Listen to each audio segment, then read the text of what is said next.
Добро вечер, добро дојдовте во уште едно издание на 24 анализа. Наши гости вечерва, Ружица Николовска, адвокатка на Горан Ѓошевски, осуден веќе во настаните од Крвавиот четврток. Добро вечер и за Валентин Зафиров, адвокат, поранешен судија и како видите ви, ако сакате кажете, човек кој што веќе го искусил тоа затворско милје. Да. Господин Николовска, веднаш на почетокот и притвор е одреден, значи, што ќе следува сега? Ќе се жалите на одлуката, првични коментари? Да, денеска слушнавме сите, мислам јас како човек, како бранител кој беше присутен во судницата, но и вие како медиуми, денеска беше изречена пресудата, односно беше јавно објавена. Беа изречени високи затворски казни, ефективен затвор, но исто така од страна на обвинителството беше побарано и да се определи мерка притвор спрема оние обвинети кои што беа на слобода или спрема кои што имаше други мерки определено. Во таа група на обвинети спадна и мојот штитеник, тој досега имаше мерка гаранција и останати мерки на предпазливост, редовно јавување во судот секој вторник и одземена патна исправа. Но денеска обвинителството побара да биде изречена мерка притвор и таквото барање судот го прифати. Да, сите 16 практично осудени завршија во притвор. Сите... Што е оно што ќе следува сега од вас како адвокат, како адвокатски тим, конкретно за вашиот клиент? Конкретно за мојот клиент, денеска веднаш го добивме и решението со кое што му се определува мерка притвор, односно добивме сите и обвинетите и бранителите. Истото ќе биде обжалено од моја страна пред апелациониот суд, а во однос на пресудата секако дека ќе има жалба, но чекам истата да биде добиена во писмена форма, за да видиме што ќе биде содржано внатре како образложение, за да може да се жалиме согласно законските основи предвидени за жалба. Највисока казна доби Чавков, 18 години, иако како вели самиот негов адвокат, го предвидев ова, затоа што на крајот од максималната мислам дека е 20, тој доби 2 помалку 18 максимум, па потоа на 15 години затвор меѓу нив е и Горан Ѓошевски Леви, кој што вие го практично застапувате, поранешен шеф на обезбедувањето на собранискиот спикер Трајко Велјановски. Господин Зафировски, еден ваш коментар, една ваша оценка на целокупниот денешен ден, значи практично не цели 2 години по Крвавиот четврток, ние имаме една разврска денеска на овој 27 април. Ние имаме разврска само на кривичниот предмет, а разврска за случајот 27 април немаме, ниту па дозволи државата да имаме со амнестијата. Првично не знам што да кажам, пошто јас предметот не го познавам и да го познаваме пресудата треба да се види, аргументите на судиката Кацарска, дали се издржани, дали не се издржани. Казните се навистина високи, но и делото е тешко и предвидените казни најмалку 10 години до 20 години во границите се сега кои олеснителни, отежнителни околности ги зела. Ја не сум иначе поборник за високи казни, што се стремат кон максимумот, но некој пат се даваат, мора да се даваат и такви казни, но во конкретниот случај, по дадената амнестија, по сета атмосфера што се создаде околу тоа, дали се соодветни казните, не можам да кажам. Значи, навистина треба да се видат аргументите.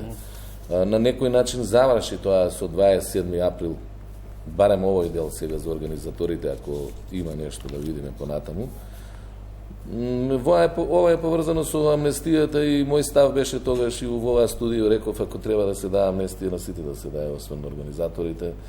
На тој начин, како законодавецот, кој е негово легитимно право секако, определил што е потешко, што е полесно на кој треба да одговара, кој не треба да одговара, навистина не ми е јасно.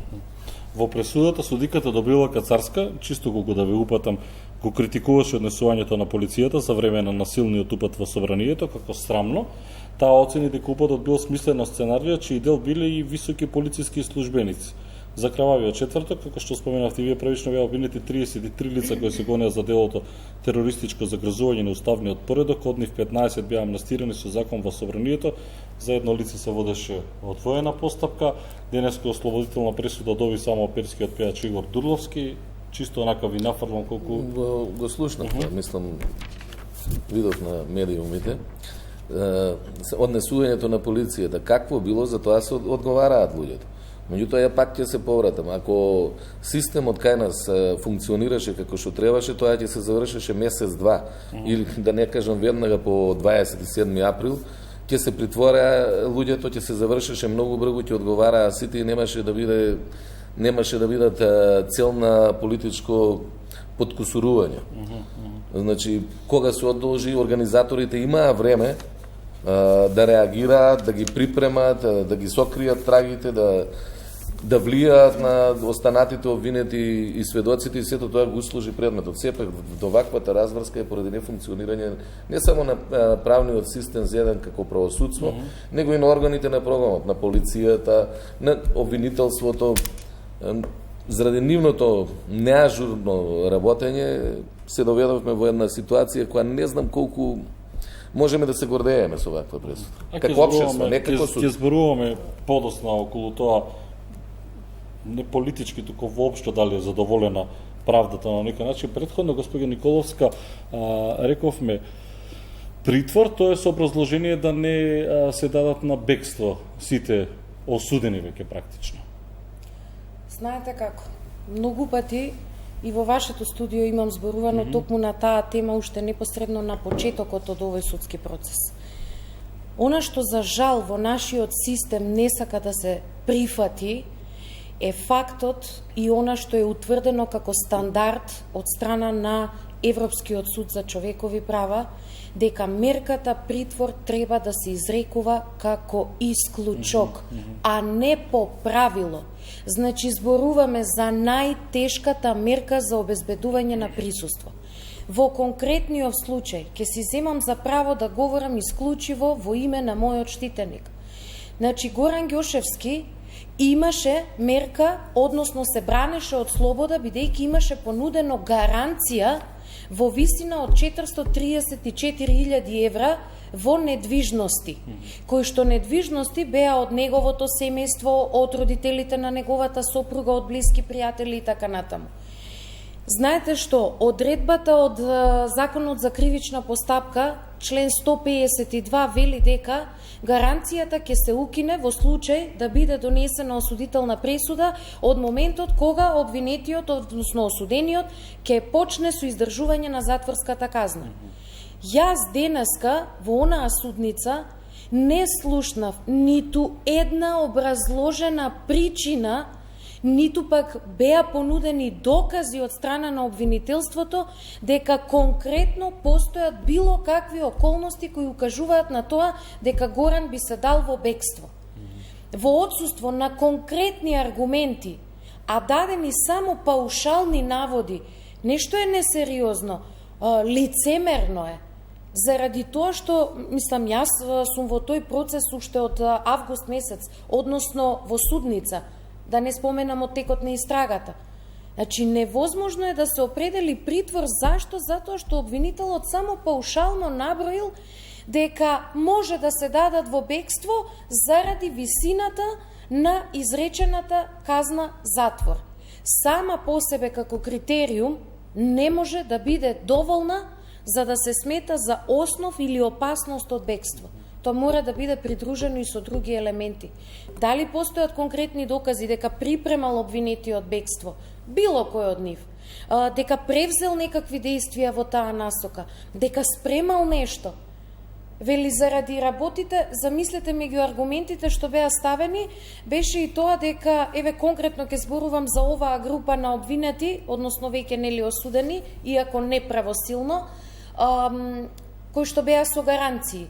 Вели, гаранциите не се доволни и не представуваат сигурност дека нема да се дадат во бегство. Ова е она што обвинителството го кажа. Зошто? Заради тоа што во поголем дел не бил нивни личен имот. Ви се молам, законот за кривична постапка е многу јасен. Никаде не ве условува дека вие мора да дадете лична ваша гаранција. Може за вас да понуди било кој. И кој е тој парадокс да некој заглави семејства други или своето собствено и да ги остави на улица за да се даде во бегство. Бидејќи тука се дадени личните домови, станови, нешто што луѓето цел живот работеле за тоа. Ете. Надвор од овој случај, ова што го говори госпоѓа Николовска, колку при одлучувањето да се даде мерка притвор, има влијание, еве да кажеме, бегството на поранешниот премиер Никола Груевски. Бегството на Груевски и на Бошковски не се тие во овој случај, меѓутоа во една политичка констелација, ако ги доведеме. Секако дека има влијание кај нас, по нашиот систем, бегството нарочито на поранешниот премиер на Груевски, меѓутоа јас не би го поврзал тоа со овој случај. Тоа е повеќе пазење од политички негативни поени со Груевски, иначе за мене нормално е дека некој со 2 години казна затвор може да побегне, не е ниту прв премиерот, не. Друго е што полицијата наша не го покрило тоа доволно, па да се спречи. Така. Требало, не требало, бидејќи можностите него како на поранешен премиер му се поголеми да го организира тоа отколку на обичниот граѓанин. Иначе имаме ние многу луѓе што се во бегство во моментов со 2, 3, 4 години затвор на кои не им биле изречени мерки и притвор. Меѓутоа во конкретниот случај мислам дека не влијае бегството, бидејќи начинот на кој што се даваат притворите во Македонија, ако сега не се дадеа притвори, тогаш 95% од притворените лица треба да се пуштат значи ќе бидат празни притворските одделенија по затворите. Ова не го зборувам за џабе сега од искуство како судија, гаранцијата се дава заради бегство, заради опасност од бегство. Меѓутоа со тука неспорно е. Со овакви казни секако опасноста од бегство се зголемува. И се тоа проценка на судот какво е, шо е, стварно се огромни казните, ја не знам, еве јас како судија на вакви казни кога сум давал, јас секогаш биле препратено со мерката притвор.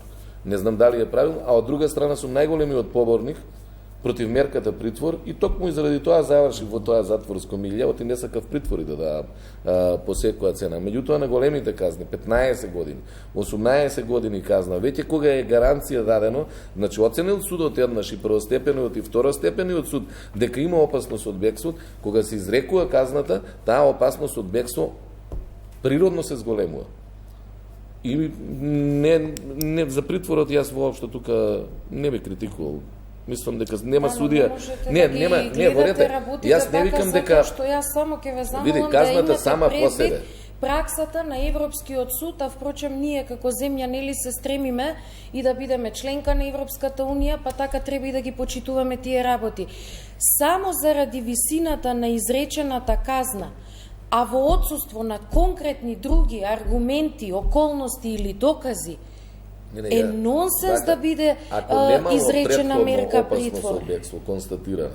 Значи со тоа што имало гаранција, веќе судот завзел став дека има опасност од бегство. И дека гаранцијата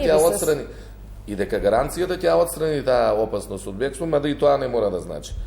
Со та големата казна затвор, таа опасност се зголемува. Значи природно е тоа да се зголемува. И природно е да се пазиш повеќе дека дали ќе ти побегнат. Ние сме колеги, меѓутоа сакам една работа. Јас не сакам да критикувам ни судство ни ништо, но како човек кој што постапувал, ако вие во денешни услови наведете во едно решение кај што определувате мерка притвор, политички мотив дека тоа е основ, не знам, за влијание или за опасност од бегство, без да докажете кој е тој политички мотив, па згора на тоа, да го тоа доведете во релација со некој кој што бил професионалец, а не бил вклучен во политика, за мене е паушално. Значи, јас вака, како го определил опасноста од бегството, не знам судот. Значи, решението не го знам. Меѓутоа, факт е дека првостепено и второстепено тоа е поминато. И таа околност е веќе утврдена дека има опасност, додека постои гаранцијата, постои, значи, судот смета дека има опасност од бегство. Додека тоа е утврдено. Начинот на кој што ги определуваат притворите, значи, Тоа е копи-пасте. Апсолутно. Јас секое решение за притвор треба да биде и како дебело образложение. Кај нас ниту едно не е образложение и некој пат исти околности. Во еден случај се зимаат дека ќе бега, во друг случај еве конкретно имал имот, па можел да бега. Во исто решение другиот нема имот, па немал имот, ништо не го држал, па ќе бега. Значи, како се определуваат нашите решенија за притвор, тоа не зборам. Тоа е катастрофа. Тоа е катастрофа. Зборувам конкретно, пак јас не ги знам до крај деталите, меѓутоа ќе се сложиме дека гаранцијата се дава за бегство. Ако гаранцијата е веќе прифаната, ако тоа е веќе правосилно нешто завршено и додека трае гаранцијата, постои опасност за бегство. Кога ќе му даеш на човек 18 години затвор, секако се зголемо, не знаеме што ќе стане у неговата глава. Тоа значи ама не е околно. Мора конкретно тоа да биде врзано со нешто докажано. Јас не би оптеретувала да цитирам сега пресуди на Европскиот суд. Меѓутоа вам ви е потребна конкретна опасност, околност. Значи судот пред паќе се вратам, сега изгледа не се разбираме. Се разбираме, утврдил конкретна опасност. Значи, не е точно дека утврдил конкретна опасност. А зошто ја зел гаранцијата? Зошто ја зел? Јас значи, не можам сега во детали све да раскажувам. Меѓутоа баш формално правно она што е според закон. Значи јас си изнаслушав милион небулози во овој судски процес. Не сакам да го бранам решението за притвор. Јас верувам дека решението за притвор, гаранцијата и сите тие формално правни одлуки што ги носи судот, абсолютно, баш као од пресудата, кај нас е бланко даени. Значи не знам кој збор да го употребам. И за квалитетот на тие решенија за притвор или за гаранција или за било што, јас не зборувам за нив. Меѓутоа јас зборувам од формално правна страна дека веќе е утврдено. Значи не се дава сега притвор заради казната, него заради таа околност од бегство што веќе е утврдена, се зголемило. Ако ме разбирате, сега јас не сакам да го бранам притворот, иначе некои луѓе јас и лично ги знам од тие од 27 април, и јас не верувам дека се тие терористи се нашле таму кај што се нашле, утврдил судот, неам аргументи, вие сте у предметот, ја не сум у предметот, спротивно, треба да видиме пресудата. Она на што јас алудирам, поготово при определување на било каков притвор за било какво кривично дело, а поготово во ваква ситуација кога имаме повеќе обвинети. Па не смееме да ги генерализираме, тоа е она што недостасува кај нас. Значи потребна е индивидуализација. Никој пат тоа го нема кај тоа е главниот проблем. Значи, а тоа се случи токму денеска во судница. Во 4 реченици се објаснија околностите за опасност од бегство. Надвор од секоја правна логика. Без разлика колку има обвинети, одлуката за притвор е поединечна за секој и треба да биде образложена за секој. Никој пат тоа кај нашата пракса судска не било. Да, ова беше случај, судски случај кој што беше будно следен не само од македонската јавност, туку и од меѓународната јавност и веројатно сите очи беа вперени денеска таму кон тој крвав четврток. Како е сега процедурата? Значи, колку часа имате за доставување на жалба по однос на притвор, по однос на пресудата? Нели треба да следува потврда, па вие ќе се жалите на апелација? До кога може да се калкулира? Знаете како? Вака сега.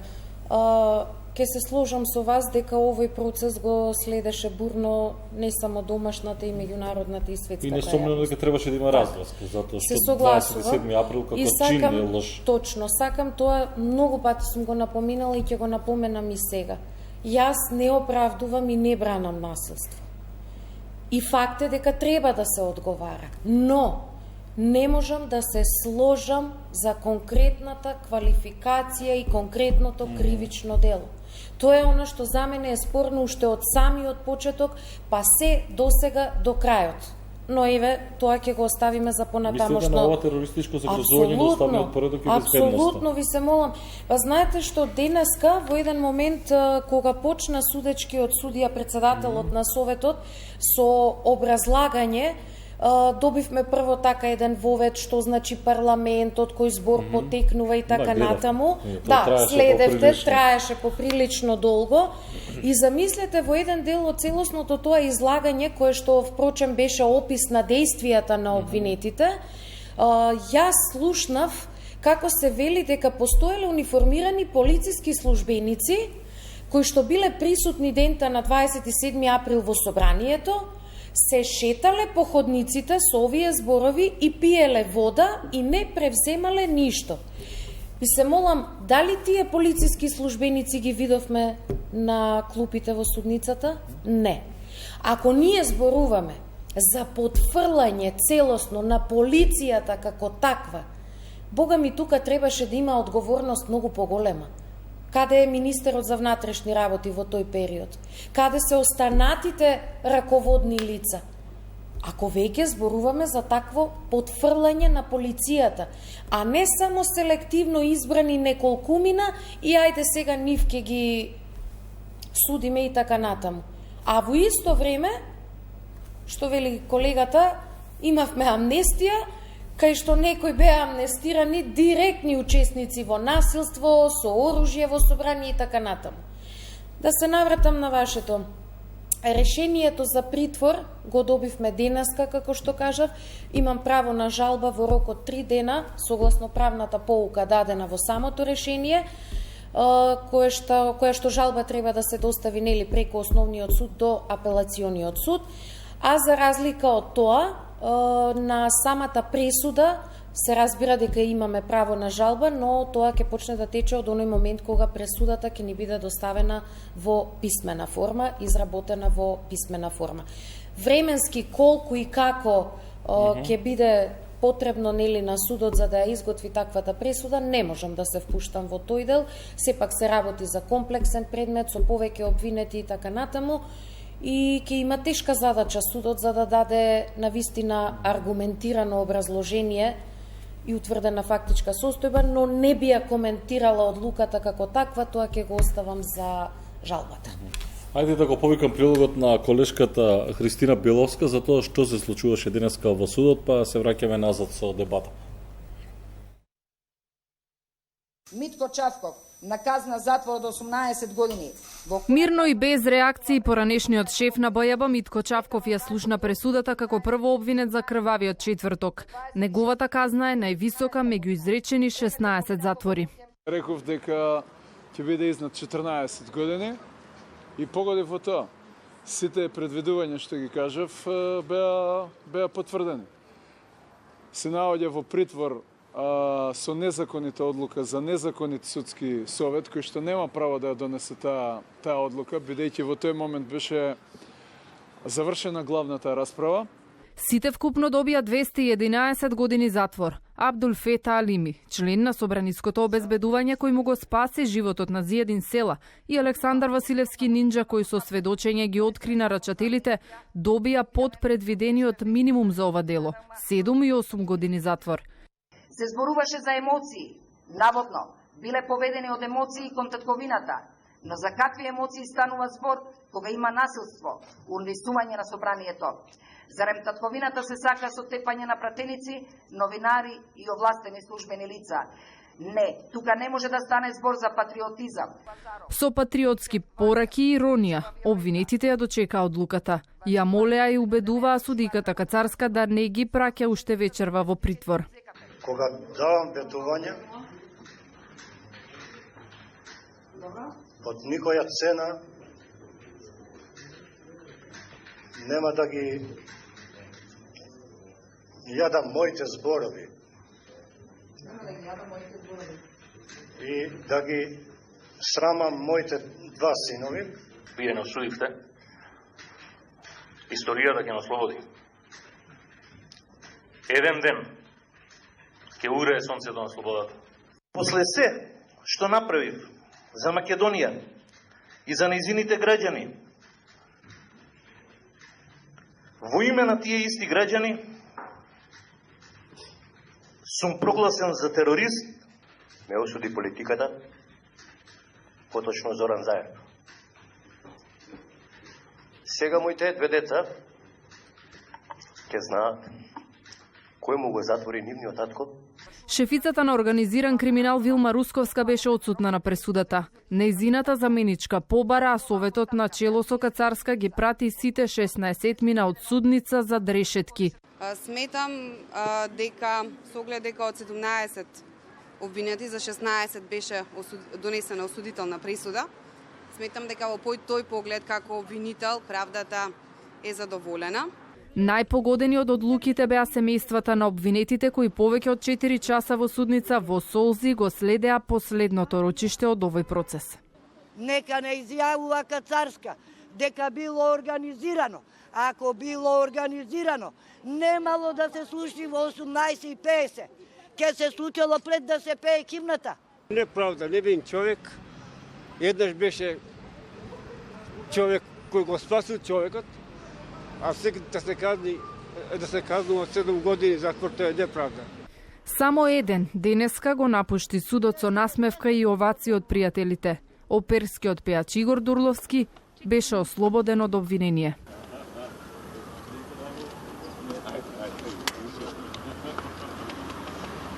Со законот за амнестија, пратениците, но и организаторите на протестите за заедничка Македонија, како и дел од собраниските вработени, ја добија слободата, а бројот на обвинети во меѓувреме се преполови. Постапката траеше речиси 7 месеци, а денешните казни не се конечни. Обвинетите најавија жалби пред апелација.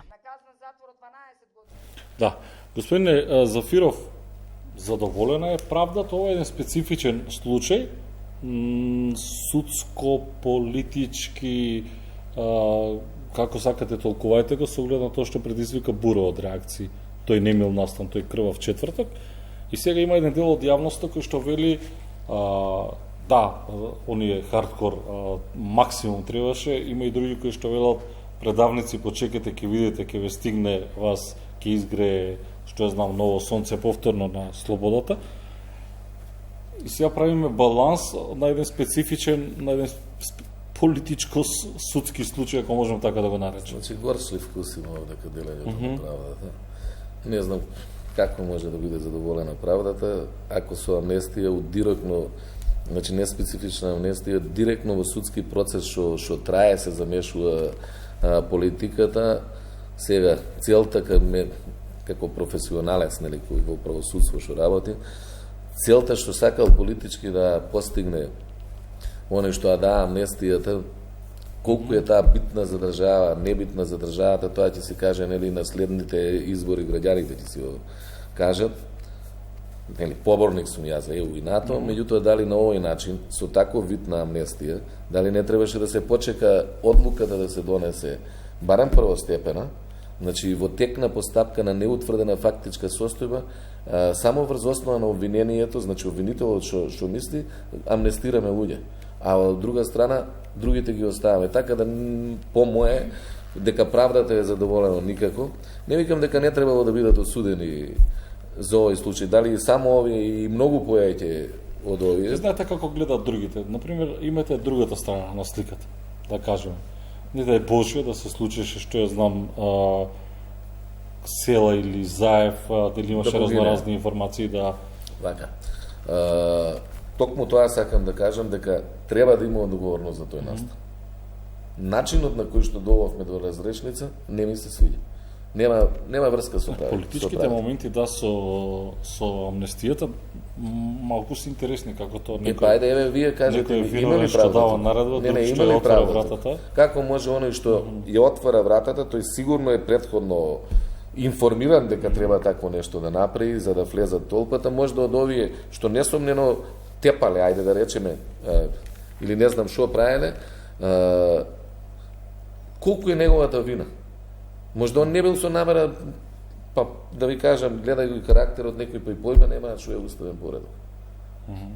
Значи, слушале партиски послушници биле или не знам што, треба да се направи ова, добиле се од партија, се знаеме како е тоа, и они влегле у тоа да се одолжат на некој за позициите што ги добиле во општеството.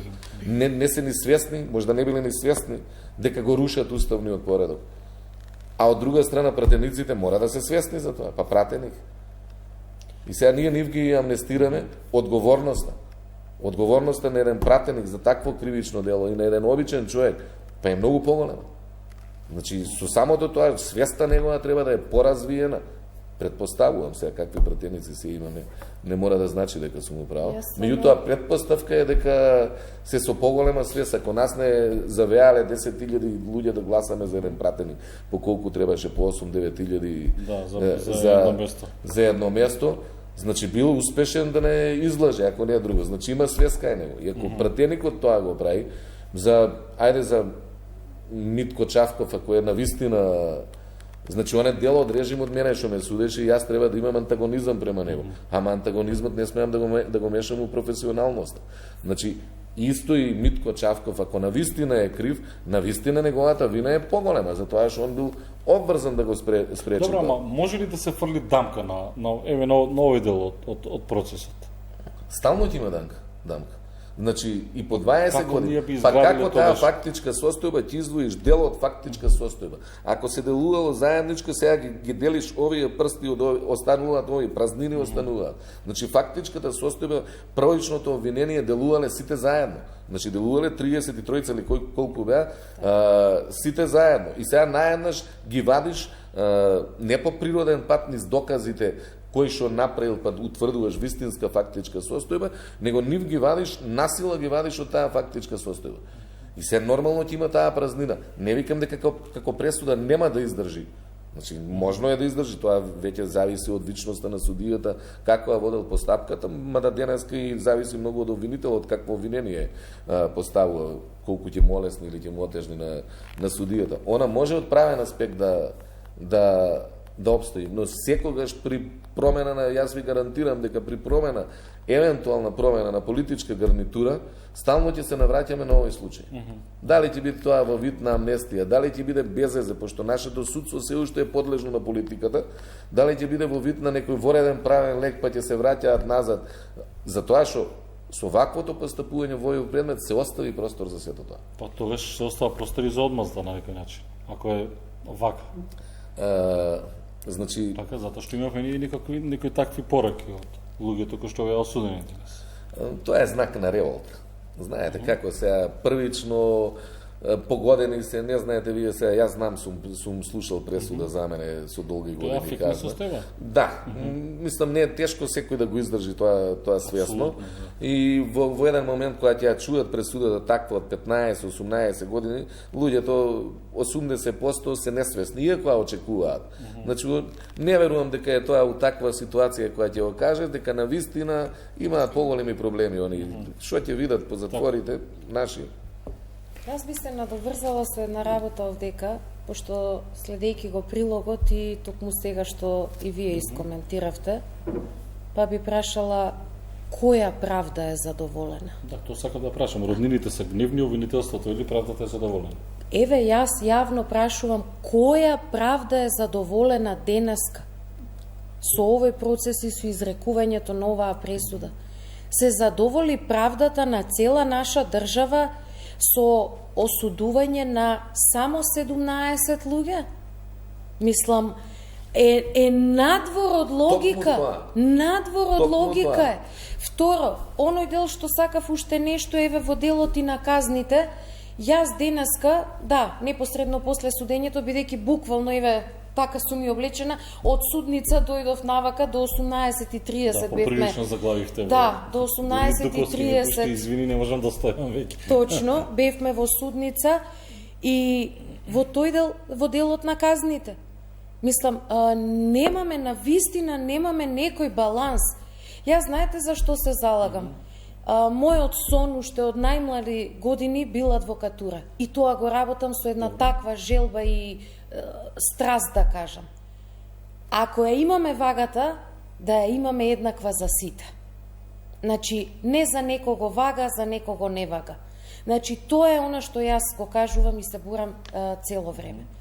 Ваквите изречени денешни казни, прво се на вистина високи. Мислам, пробајте што вели, еве, колегата кажува, пробајте да се ставите во ситуација да слушнете за себе што значи 15 годишна затворска казна. Гледаш не е пријатно кога ќе кажете 18 години. Значи, знаете што, здравје Боже, нели, 2034 година надвор.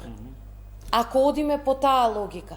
Но од друга страна, како правник, како адвокат, она што сакам да кажам, што го споменав со вагањето и со вагата, па не може во една ситуација да изречете пониска казна, во друга ситуација повисока казна, зависи нели каде, што и како ќе се калкулираат некои работи. Конкретно за обидот за убиство на господинот Села, таму имавме 13 години казна затвор. А издвоено од Издвоено од овој предмет, издвоено е од ова дело. Од друга страна, дел од овие обвинети, еве, тоа беше сега да не зборувам на памет и да не споминувам имиња, меѓутоа првично беа обвинети заради насилство и учество во толпа, па ајде од еднаш претумбација, не важи, чекај сега ќе те гониме за тероризам.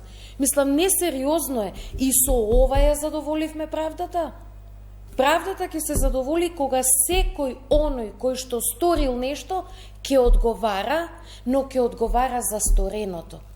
Можете ли вие од дистанца да говорите, бидејќи вие сега, јас ќе кажам, сте застапник на човек кој што е осуден, обвинет па осуден, колку ова ќе остане како дамка овој случај на воопшто на македонскиот правосуден систем. Ама можете ли да излезете од што ја знам од кожата на адвокат на Ѓошевски и како адвокат кој што ви следи случувањето во судот? Апсолутно, знаете што ќе ви кажам. Јас тоа го кажав и ве пак ќе се навратам, го кажав и во својот завршен збор.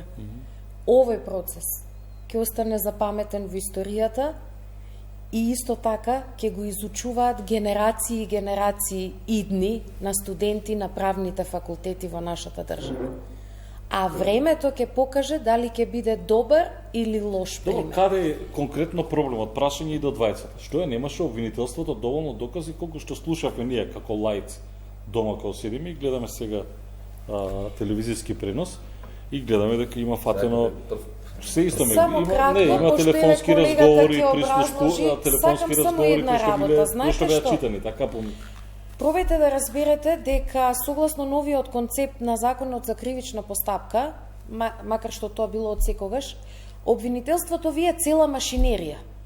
Значи, тоа ви е државата на некој начин и тука има моќ, има начини за како да се дојде до средства до едно до друго. За разлика од тоа, ние како бранители зависиме од тоа колку нели обвинетиот може да поддржи за да се обезбеди една ефикасна истрага и од наша страна. Јас она што замерам е тоа што ние немаме овдека систем на функционирање согласно она што го пишува во книгите и во законите. Како сакате вие законот ви вели, само кратко, само ова сакав. Законот ви вели обвинителот е должен да собира докази како против обвинетиот, така и во негова корист. Тоа не се случило во негова корист да собира. Вака, може јас како лаик сега го гледам 27 април, сега отеднаш ги гледам луѓето што е како и малку би било па и несериозно да пазите тоа амнестијата е чин кој што и ние како новинари го осудивме затоа што и нашите животи на крајот од денот беа загрозени. И сега ние сме ги гледали тие луѓе таму, целата таа констелација и сега одеднаш вие велите добро право, не знам дали е така, не знам дали премногу несериозно би било обвинителството да излегува еден ваков сериозен случај терористичко загрозување на уставниот поредок. Не се тоа терористи, ние знаеме дека има друг член во уставот кој што определува кој е терорист сега, така можеме да не манипулираме со. Видете да ви кажам, навистина порано законот имаше ова е измена само во формулацијата, во називот на кривичното дело. Но не ги третира како терористи, како терористи ги третира луѓе кои што посегнуваат така е.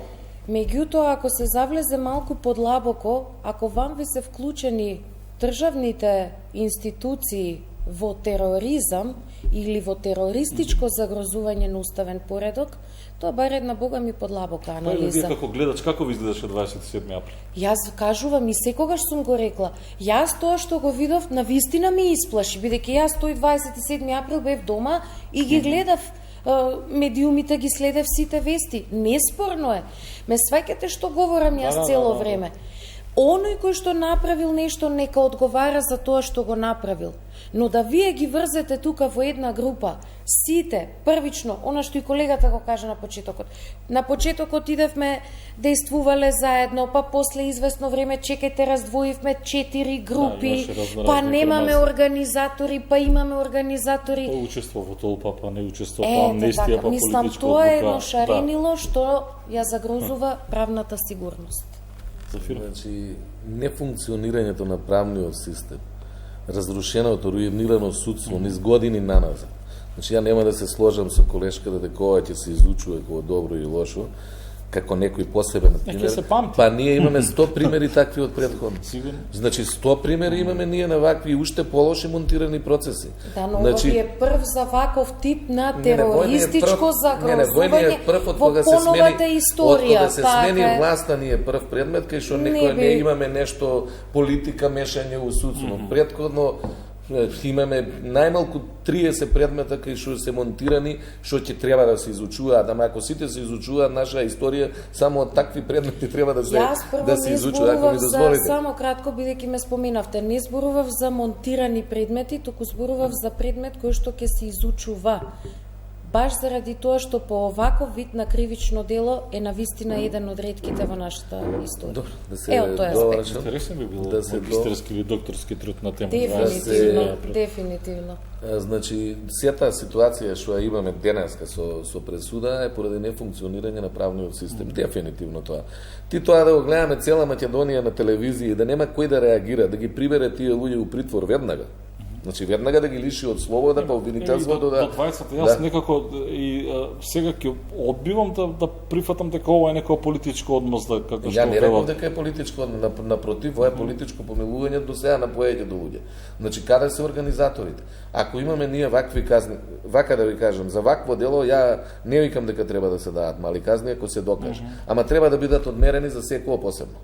Значи, не може анблок сите 15 години, не сме сите исти и немаме сите ист придонес. 18 години, на организаторот колку ќе му дадеш за ова дело? Не знам колку е предвидено. Максималната е 20 години, така? Да, максималната што може да се изрече е 20 години. Сега само таа ли е разлика на организаторот 5% во однос на одговорноста или 10% во однос на одговорноста на Игор Јук или не знам Горан Ангеловски или не знам кој? Значи треба да се ми утре кај е тука правичност? Ама ова му доаѓа како нарачител и извршител, така дали карикирам, нарачител на убиство и извршител на убиство. Не е баш така нарачител. Една е организација, организирањето на тешки кривични дела е многу потешко од нарачка. Значи нарачка е за конкретно убиство, организацијата е нешто сосема поинаку. Не се обидов да карикирам на... Во ред. Ако функционираше системот, јавниот обвинител уше вечерта, полицијата и јавниот обвинител ќе беа со пълни раци работа. Ќе беа сите полициски станици пълни и не ќе беа припремнени луѓето да лажат. Ма ние имаме проблем со системот. И профункционира. Така, и влегува. Не да имаме проблем. И уште имаме проблем со системот. Па проблемот никој пат не се надминал да речеме дека е сега поблак или не поблак. Додека не ги ослободите или додека не им ги повторите на монтираните случаи, зашо сите марширавме, нема правда, нема мир, нема никој пат да имаме ние правен поредок тука. Кој стално ќе има горчина во правдата. СДС викаше дека прво што ќе направи, ќе обезбеди повторување на... Еден знаете да се повторил случај? Нема таков. Мојот предмет е 5 години у Врховен суд. 3 години првостепениот суд не го пушташе во... Значи, каде е тука правдата? Ама и за тоа да баталиме, за тоа сакам да кажам дека многу не од ВМРО, почна се од 99 година да се руинира судството. Пошто јас сум многу порано у судство и точно знам дека 99-та кога почна апсењата на Велешкиот градоначалник, на Млаз Богданци директорот или како беа, ВМРО исто го правеше, ама СДС си го продолжи тој на. И исто е, значи дефинитивно ваа гарнитура беше режим на ВМРО, го донесе на најниско ниво судството. Ама СДС се 2 години на власт ништо не направија судство да тргне напред. Значи истите луѓе ни се суди, што најголема заслуга беше да пред изборен штаб да стоат и да го чуваат избор, ги ставаа судии. Се со такви судии ние ќе правиме реформи. Час и час има многу квалитетни судии. Меѓутоа, овие го блатат името и на тие, а тие па го губят стимулот за работење. И затоа тој систем, па за обвинителството, исто, тој систем, додека не се смени, додека навистина реформи не направиме, и друг пат може да ни се случува. Значи, и друг пат може да ни се случи. Додека не дојдат професионалци да работат во полицијата, во обвинителството, во судството, стално имаме ние ризик од вакви работи. Значи, не знае, обвинителството не оти не сакаш, не знаеше што да прави. Значи, тоа е лутање. Та една група, па за насилство ќе ги гониме, па дали било учество у толпа, па не знам што, и они вој хаос у јавност, они ни го направија, да не знаеме, односно неуките луѓе, што нема ни потреба да знаат, стварно да не знаат што стана. Прашање до двајцата, бидејќи сте во долго време во правото, пред да повикам реклами, сме имали ли ние некогаш фер правен систем, правосуден систем воопшто во Македонија?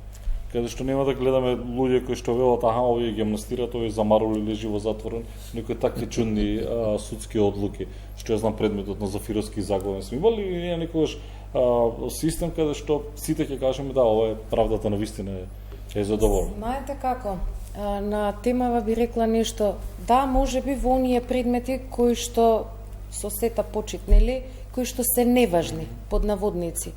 Значи, зборуваме за, конкретно збораме од аспект на кривичните постапки, за некои разбойништва, кражби, кои што, да кажем, не се ниту експонирани во јавноста и слично.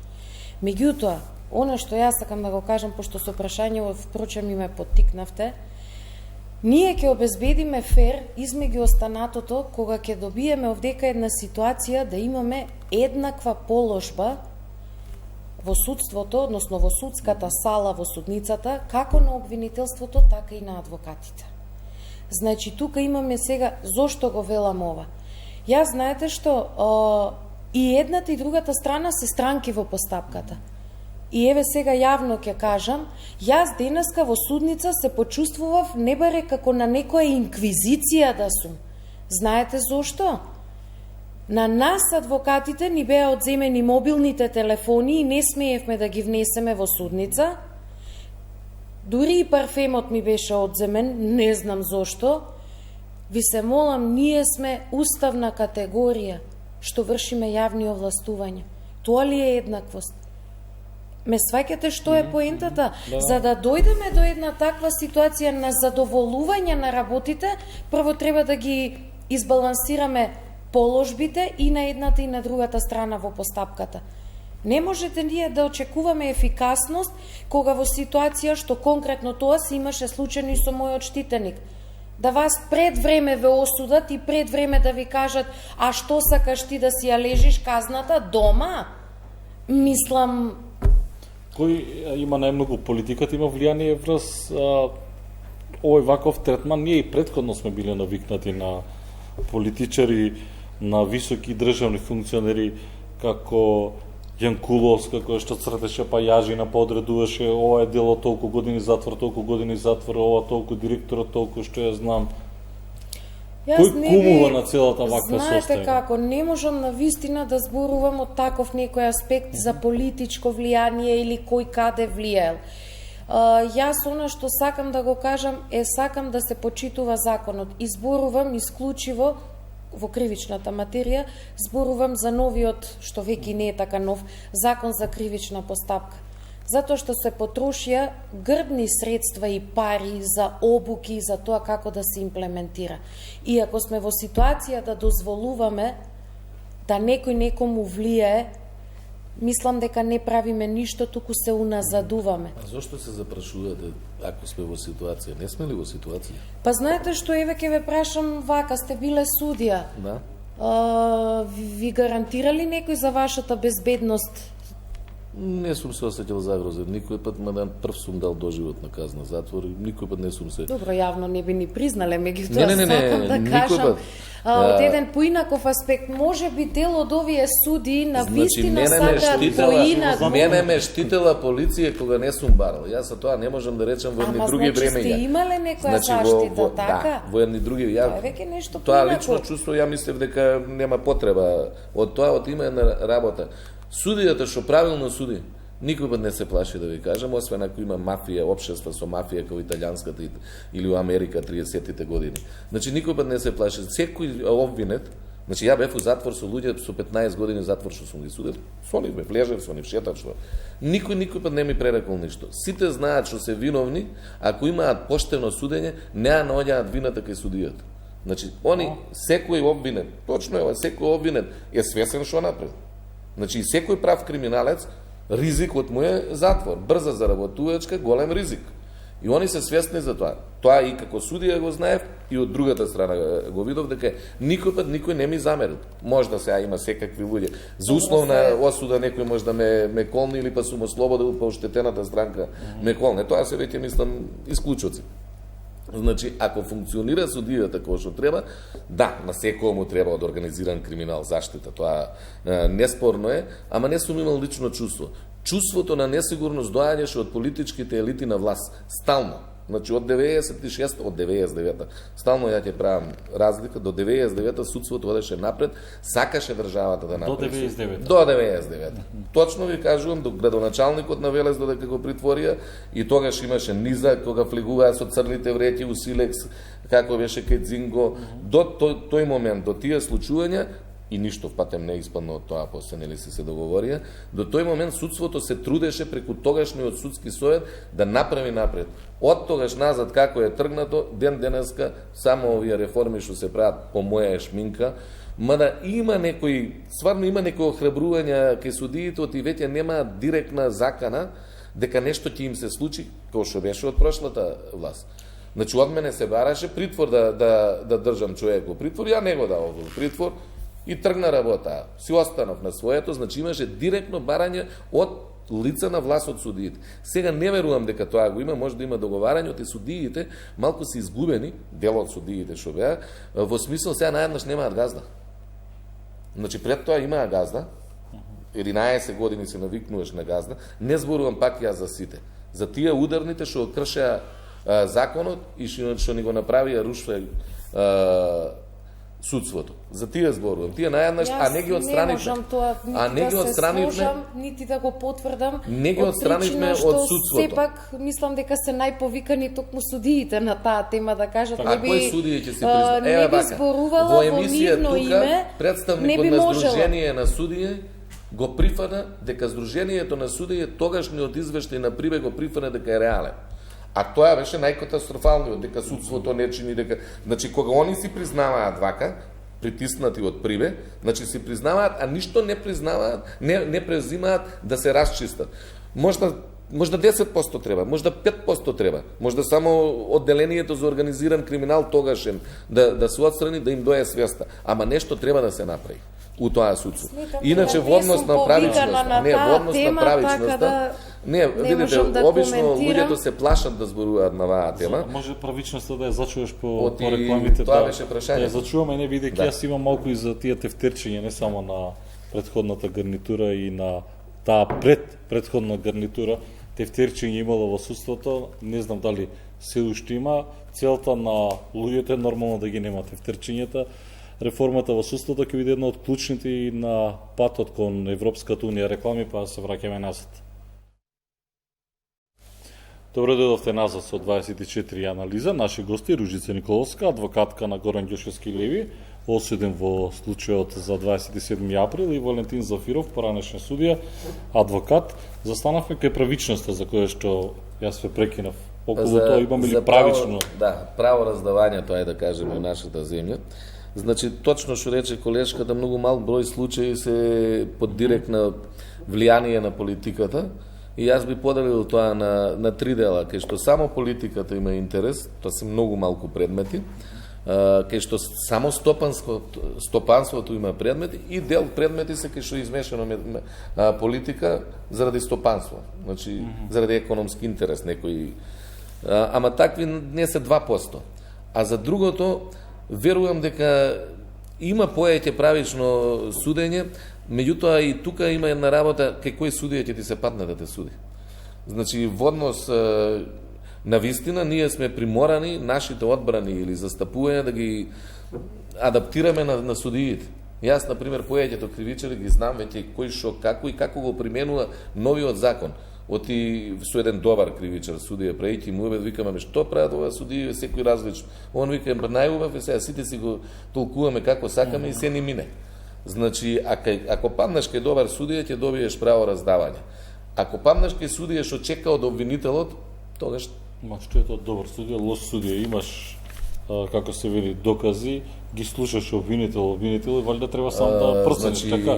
Улогата на судијата е да води постапката, да и од обвинителството што постапува и од значи судијата сега има лимитирана доказна улога, значи не предлага докази, може само да не прифане доказ, а не ги предлага доказите, така да во однос на утврдување на фактичката состојба е се до вичност на странките и на крајот тоа судијата само ја цени фактичката состојба што може да се утврди од тоа.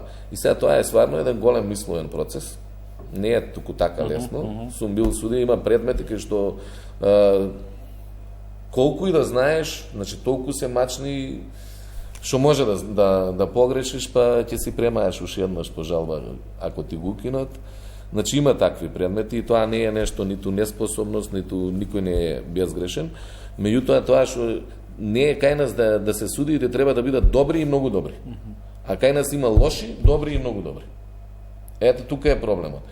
Како тој баланс од лошите да се ослободи ова судство и од оние што ги тргнаа наводно сега новите председатели на судови, зборувам за единицата, пошто за кривичари поеќе тука правиме МУВЦ, ги тргнаа од организиран криминал. Значи, ако ти си го тргнал судијата од организиран криминал, значи он не работел како те, тие треба да се најспремни. Значи, ако си го тргнал од еден причини, што го држиш судија, ќе го правиш у прекршоци. Значи, тој треба да си оди од судството. Не судел како што треба. Сега што му на истата плата зима, седи во одделението за прекршоци, ништо не работи, истиот углед и чека да се врати некоја нова власт и па да си го добие тоа. Значи, за таквите малкумина зборувам дека треба да се тргнат од судството, за да останат добрите и многу добрите. Значи, добрите треба да ги следат многу добрите. А овие лошие треба да бидат исклучоци што ќе се појавуваат при изборот, не знаеме нели каков е, не се докажал, 2-3 години, 4 ќе видиш дека не го бива и го вркаш. Пред да одам на повикување на уште еден прилог за партиските реакции во однос на пресудата за 27 април, како Зафиров вие го цените овој случај сега од судски моментум, дека потполно потврлање дека да не беше амнестијата, ќе имавте морам сега да ги правдам моите колеги. Не, дали да не беше амнестијата која што на некој начин фрли дамка ќе беше задоволена неправдата, значи, туку ќе имавме. Во овој случај судството се исправи пред еден многу тежок проблем во кој се беше доведено не по своја вина. Знаете зашто? Како велат? Например, да беше обратна ситуација, велат и да беше ВМРО ДПМН Груевски до сега, ни 2 години имаше да ги осудија. Карикирам. Од прилик. Значи, ако беше Груевски, од првиот ден ќе беа у притвор, обратна ситуација, ако беа овие, ако се рушеше Груевски. Значи, тоа и тоа што ќе видеа пилето угора да не гледаш. Не, па затоа велам, ова се работеше поприлично предпазливо. Сега ја не дека ги бранам и ги тоа, од друга страна и ги жалам и адвокатите кои што паѓаа во несвест на 40 степени, не знам на колку се работеше. Од една крајност беа казнувани за изразување на своје мислење. Од режимското судење, отидовме во друга крајност, па сега као на јајца да газиме, леле да не сгрешиме. За целата работа. И судството сварно, сега кацарска, без разлика ние какво сакаме мислење да имаме за, еве казнувала, не казнувала, однесување до нејзино, сварно имаше тежок проблем со судењето. Доведено е судството, пазете за амнестијата, ако се сеќавате, кој е страот кај судиите? Не, за друго сакам за од судски аспект. Не се знаеше кој треба да ги носи одлуките. Да, тие бега заедно со видите, кривичниот, ама не, кацарска не е надлежна по ЗКП. Кривичниот совет е надлежен и тоа е јасно у ЗКП. Јасно е у ЗКП и на крај кривичниот совет одлучи. Не ние кацарска не иќе, кацарска е по моја по правилно, најправилно постапи го даде на кривичниот совет. Кривичниот совет се исплаши го враќа, па Џолев се меша, што нема па никаква ингеренција председателот на судот да се меша во таа работа. Значи, тука можете да го видите хаосот, ако го познаете судството, ако сте профил, тука хаосот што се ствари. Не до детали, но вака кога гледаш, сваќаш дека една какафонија. Дали да не беше амнестијата, ке имавме чист случај, кога е 27 април во прашање? Чист колку што може да биде чист, јас се оградувам. Државата не реагираше веднага. Со сето тоа што го направија прво обвинителството, тука најголемата вина. Веднаш говорите после 27 април, така? Да.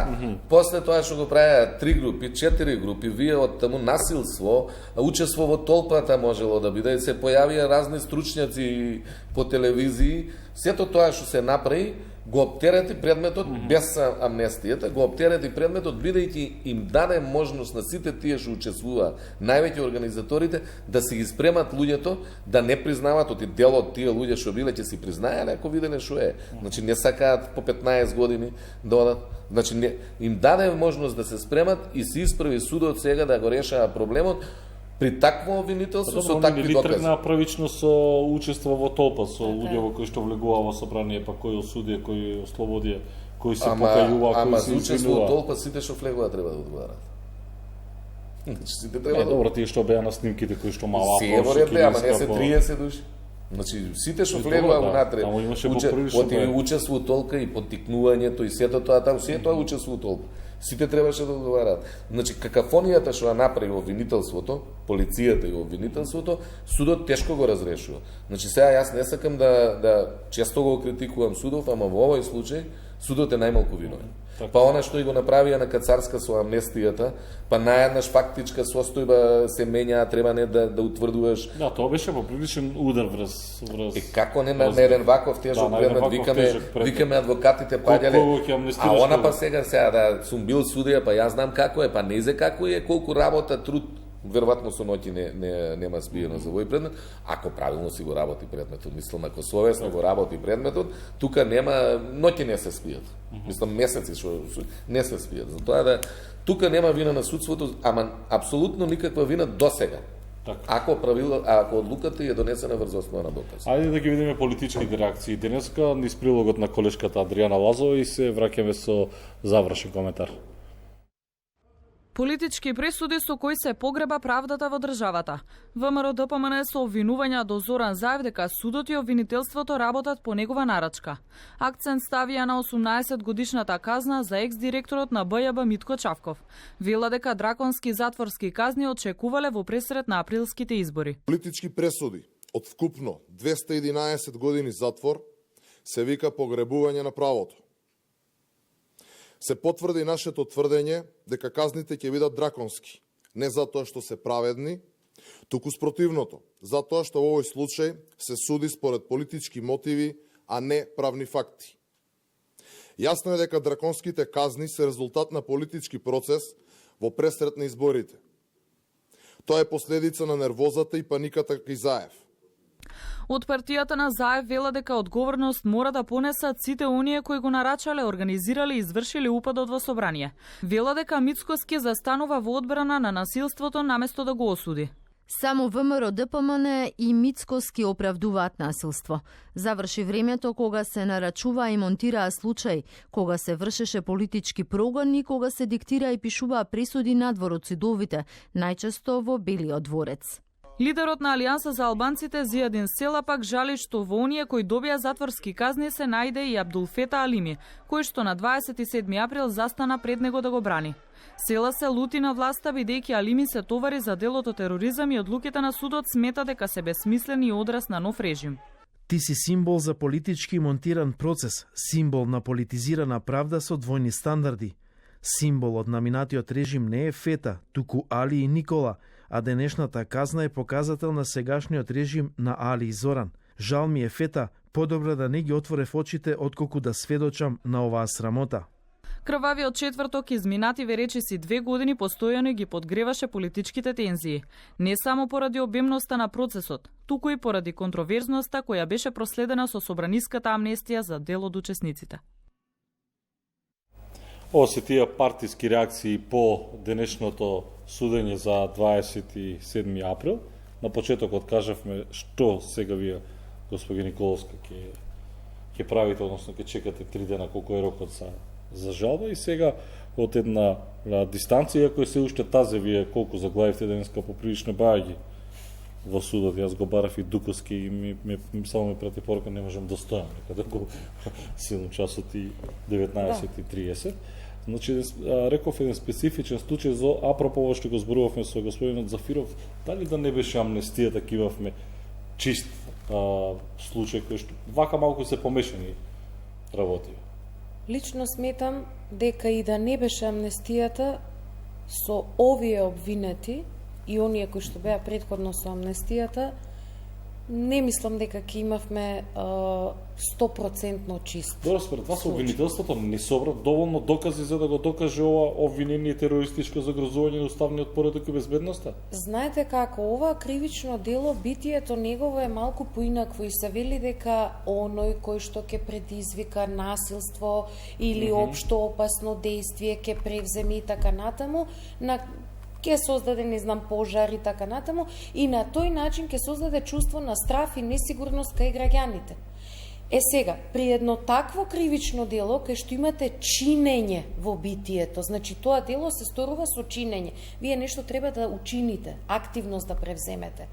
А од друга страна имаме конкретна ситуација, како што е мојот штитеник, кој што се обвинува за така наречено пасивно постапување. Не го спречил пратеникот Крсто Муковски да ја отвори вратата.